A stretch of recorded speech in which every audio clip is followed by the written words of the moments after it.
जो educational researches में बहुत आजकल इसके बारे में बात हो रही है और उसका नाम है गट, GUT गट। और इसके बारे में ये कहा जाता है कि रिसर्चेज ये बताती हैं कि इंसान का असल दिमाग उसका गट है या गट ब्रेन एक्सिस।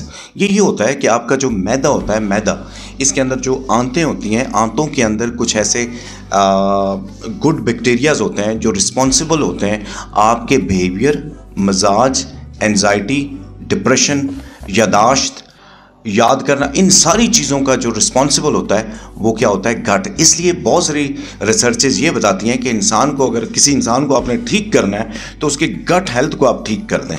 इसकी दूसरी मिसाल ये है, अगर आपसे सवाल पूछा जाए आप कौन हैं, तो उसका जवाब ये है कि जो कुछ आप खाते हैं आप वही हैं। तो अगर हमारे नौजवान ने, हमने आगे बढ़ना है तो हमने अपनी डाइट का बड़ा ख्याल रखना होगा। एक और बात आपसे करूंगा कि मैं माओं को कैसे जज करता, आप माओं को कैसे जज करते हैं?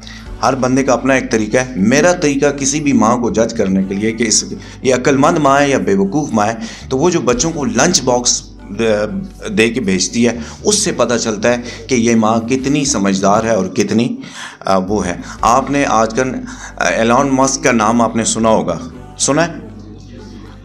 जब मैंने उसकी हिस्ट्री पढ़ी तो उसकी हिस्ट्री देखें, यही बात जो मैं अभी आपसे कर रहा हूँ वही है।